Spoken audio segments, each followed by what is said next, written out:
al perdón que engrandece a los pueblos. No los avergüenza, sino que los engrandece. Y además, no hay una respuesta oficial al presidente de la República.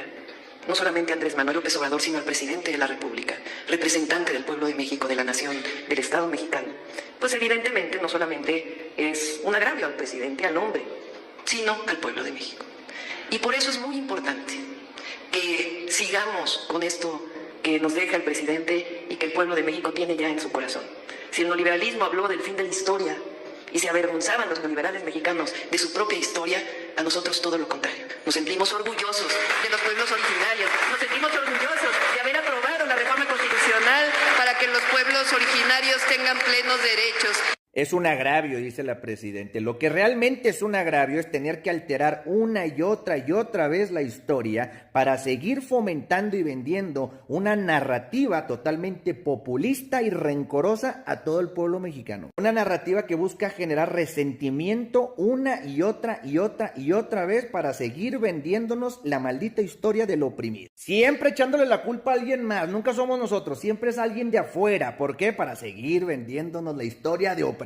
Que nos pidan perdón los españoles o los que vinieron para acá, que son nuestros antepasados, que casualmente fueron los que realmente se quedaron en esta tierra. Agravio al pueblo de México es que desde la presidencia le sigan queriendo vender una historia en donde solamente son derrotados y oprimidos. Y que por cierto, a ver quién le avisa a la doctora que si va a poner a hacer a sus practicantes sus comunicados, que por lo menos los revise. ¿Quién le explica a nuestra presidente, a la doctora? ¿Quién se lo explica? ¿Quién le explica a nuestra doctora que va a vivir en el Palacio Nacional, conocido también como las Casas Nuevas de Moctezuma? Fue construida para ser la residencia privada de Hernán Cortés y era conocido como las Casas Nuevas de Moctezuma. Con la caída de la antigua Tenochtitlán, la corona española la declaró sede de los virreyes de la Nueva España. Y así, ¿qué hace la doctora viviendo ahí? Pregunto yo. Si tanto se preocupa por los derechos de los pueblos originarios, ¿por qué hace este tipo de acuerdos?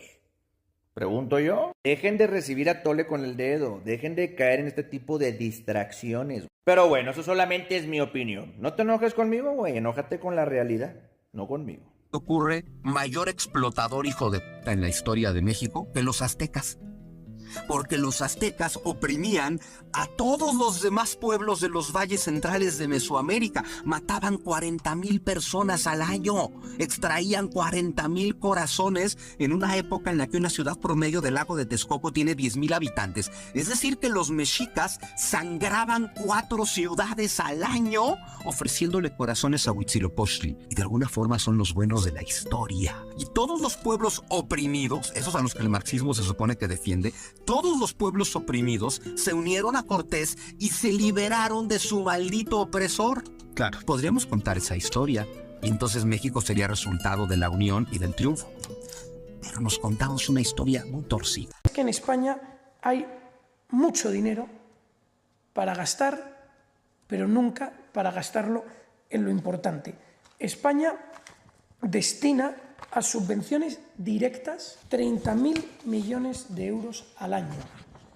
Estas subvenciones directas se dividen entre organismos públicos, es decir, entidades públicas ya financiadas con dinero público reciben inyecciones de dinero vía subvenciones. Empresas, asociaciones, organismos extranjeros, pues 32.000 millones. Sindicatos, partidos políticos y patronal, 360 millones de euros. Correos han anunciado no hace mucho que recibirá un rescate de 3.000 millones de euros. Correos, que ya saben que está presidida por alguien cuyo único mérito es tener el carnet del Partido Socialista, pérdidas millonarias acumuladas durante décadas. Red.es, una organización que se dedica básicamente a dar subvenciones, 1.900 millones de euros. RTVE nos cuesta 1.120 millones de euros al año. Renfe, 1.560 millones de euros al año. Piensen ustedes, cada vez que un tren de Renfe llega tarde, con retrasos de hasta horas, bueno, piensen ustedes que ese tren está pagado con dinero público, ese tren no es gratis. Y es que el Instituto de Estudios Económicos valora además las duplicidades y mermas económicas de la administración pública en 60.000 millones de euros. Piensen ustedes que no hace mucho hemos regalado al Resilience and Sustainability Fund del FMI 1.800 millones de euros pagados por todos los españoles, además de la inyección que ya anunció Calviño en octubre del año pasado de 3.500 millones de euros para el FMI. Como les digo, el importe que calculamos que costará estas dos iniciativas, la del IRPF, unos 20.000 millones de euros, y la de los autónomos, unos 2.760 millones de euros, podrían cubrirse con facilidad si recortásemos todos esos gastos superfluos de la administración pública. Gastos superfluos como, por ejemplo, esa subvención, entre estos 30.000 millones, que decíamos, a la Liga Tunecina de Derechos Humanos, que financian todos los españoles, a la Asociación de Mujeres Caficultoras del Cauca, en Colombia. Todos los españoles les damos casi 1 millón de euros. Al Ministerio del Interior de Marruecos le damos unos 30 millones de euros al año. Al Ministerio de Salud de Colombia, 10 millones de euros. Al Ministerio de Pesca de Mauritania, otros 10 millones de euros. Las hay más curiosas. A la Alcaldía Municipal de La Esperanza de Intibucá, en Honduras, también le pagamos todos los españoles. A la Alcaldía Municipal de Suchitoto, en El Salvador, pues también la financiamos con el dinero de todos los españoles. En definitiva, creemos que en España sobran las formas de malgastar el dinero que todos los españoles contribuyen a pagar, y lo que falta son iniciativas reales a favor, en este caso, de las familias y de los autónomos. Los autónomos, lo que hemos pedido, en España hay unos 3 millones de autónomos, para que nos hagamos una idea. 2 millones de ellos básicamente facturan en torno al SMI. Y en concreto 1,5 millones de ellos no llegan a facturar los 900 y pico euros al mes.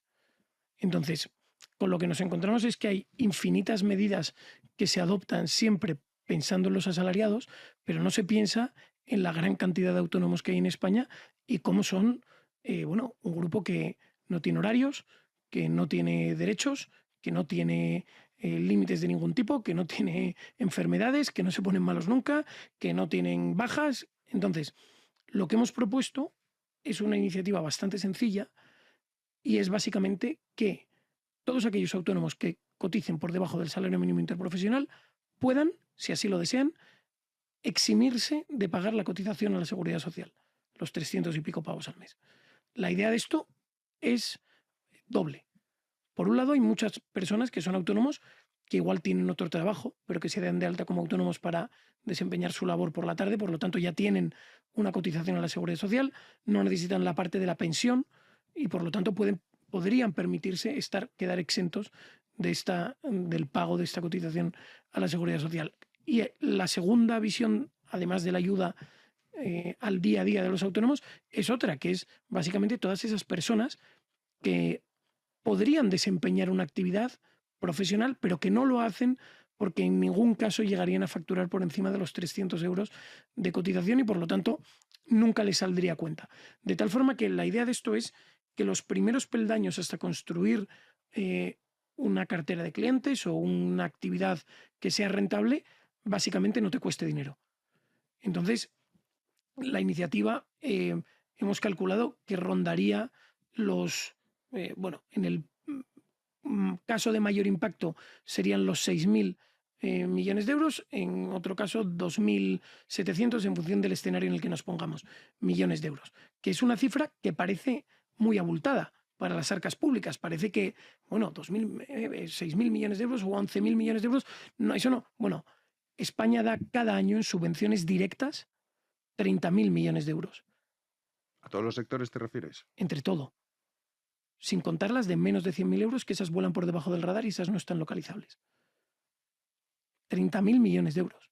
Es que 30.000 millones de euros y se da subvenciones a todo lo que os imaginéis, desde el Ministerio de Pesca de Mauritania hasta una asociación de mujeres cafetaleras en Colombia.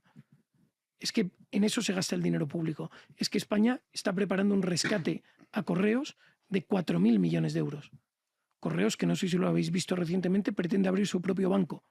Sí, algo he leído, pero no estoy muy puesto, la verdad. Bueno, no, es que es una idiotez, como una catedral. Simplemente una empresa pública española que está en pérdidas sistemáticas desde hace 10 años, que tenemos que rescatar, se permite el lujo, o pretenden permitirse el lujo, de montar un banco para empezar a captar crédito. En definitiva, son la cantidad de ocurrencias que hay es tremenda, pero es que si analizamos empresas públicas como Segitur o Red.es, pues estamos hablando del orden de 19.000 millones de euros de coste al año. Son importes absolutamente desproporcionados. Entonces creemos que si España de verdad se centrase en lo que de verdad importa, en cuestiones que redunden en el bienestar de los españoles, en cuestiones que redunden en fomentar que haya cada vez un sector productivo mayor, que cada vez haya más autónomos. Mira, Hernán Cortés es un personaje sencillamente prodigioso,